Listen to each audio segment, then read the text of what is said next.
Hi friends, welcome to Evangelin's kitchen. இன்றைக்கி நம்ம கிச்சனில் என்ன பார்க்க போகிறோம் அப்படின்னா வாவல் மீன் பிரியாணி தான் பார்க்க போகிறோம். இந்த வாவல் மீனில் தான் இன்றைக்கி பிரியாணி செஞ்சுருக்கோம். ரொம்பவே சூப்பராக வந்துருந்துச்சு. நீங்கள் பிரியாணி செய்கிற மாதிரி இருந்தால், அதாவது மீனில் பிரியாணி செய்கிற மாதிரி இருந்தால் அதிகமாக முள் இல்லாத மீனாக பார்த்து வாங்கிக்கோங்க.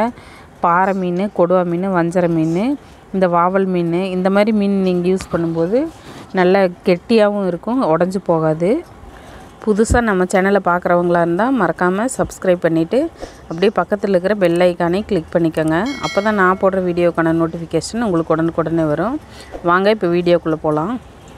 ஒரு பாத்திரத்தில் தேவையான அளவுக்கு எண்ணெய் சேர்த்துக்கலாம். எண்ணெய் சூடானதையும் வாசனை பொருள் எல்லாத்தையும் சேர்த்துக்கலாம். பட்டை, கிராம்பு, ஏலக்காய்.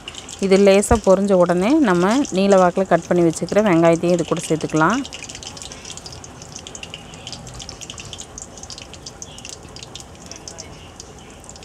வெங்காயம் நல்லா பொன்னிறமாக வர்ற வரைக்கும் நல்லா வதக்கிக்கலாம்.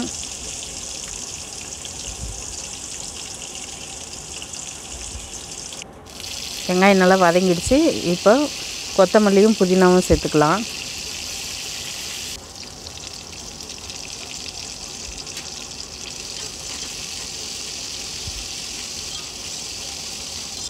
இப்போ கொஞ்சமாக இஞ்சி பூண்டு பேஸ்ட்டு சேர்த்துக்கலாம். இஞ்சி பூண்டு பேஸ்ட்டு பச்சை வாசனை போகிற வரைக்கும் நல்லா வதக்கி எடுத்துக்கலாம். காரத்துக்கு தேவையான அளவுக்கு மிளகாத்தூள் சேர்த்துக்கலாம்.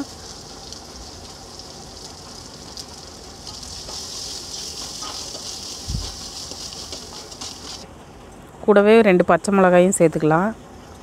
இது கூடவே ஒரு 3 ஸ்பூன் அளவுக்கு தயிர் சேர்த்துக்க போகிறேன். தயிர் சேர்த்து நல்லா மிக்ஸ் பண்ணிவிட்டு கட் பண்ணி வச்சுக்கிற தக்காளியும் இது கூட சேர்த்துக்கலாம்.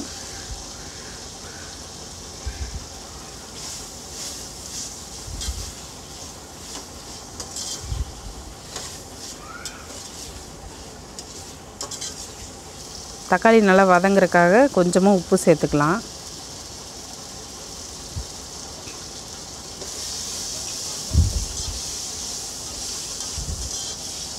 தக்காளி நல்லா வதங்கிடுச்சு. இப்போ தேவையான அளவுக்கு தண்ணி சேர்த்துக்கலாம். நான் 3 கிளாஸ் அரிசி எடுத்துருக்கிறேன். அதுக்கு 4.5 கிளாஸ் தண்ணி சேர்த்துக்க போகிறேன். தண்ணி நல்லா கொதித்து வரட்டும். அந்த டைமில் நம்ம மீன் போட்டுக்கலாம். இந்த மீன் பார்த்திங்கன்னா ஒரு பாதி அளவுக்கு லெமனு, ஒரு 2 பச்சை மிளகா, மஞ்சத்தூள், உப்பு, இது எல்லாத்தையும் போட்டு ஒரு அரை மணி நேரம் ஊற வச்சுருக்கேன். இப்போ பார்த்திங்கன்னா தண்ணி கொதிச்சிருச்சு. இப்போ நம்ம ஊற வச்சுருக்கிற மீனை ஒவ்வொன்றா எடுத்து போட்டுக்கலாம். இந்த மீன் போட்ட உடனே நம்ம அரிசி போட்டுக்கணும். பாஸ்மதி அரிசியில் பிரியாணி செய்கிற மாதிரி இருந்தால் 1 கப் அரிசிக்கு 1.5 கப்பு தண்ணி சேர்க்கணும். பாருங்கள், இப்போ மீன் எல்லாத்தையுமே போட்டாச்சு. அரிசியை நான் ஒரு அரை மணி நேரம் ஊற வச்சேன். இப்போ ஊற வச்சுக்கிற அரிசியை நம்ம தண்ணி இல்லாமல் வடிகட்டி சேர்த்துக்கலாம். பாருங்கள், இந்த டைமில் உப்பு பத்தலைன்னா கூட நீங்கள் கொஞ்சமாக உப்பு சேர்த்துக்கோங்க.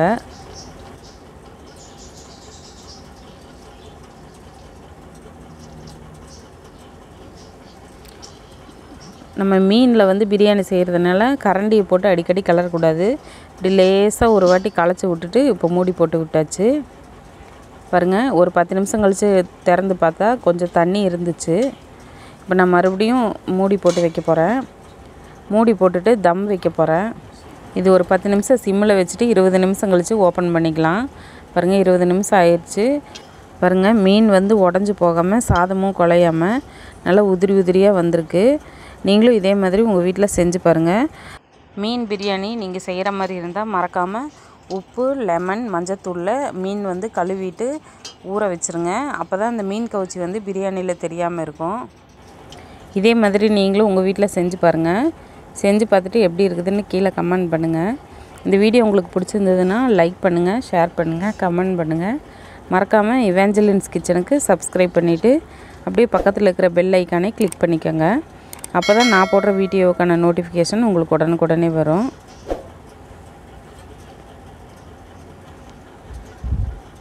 தேங்க்யூ.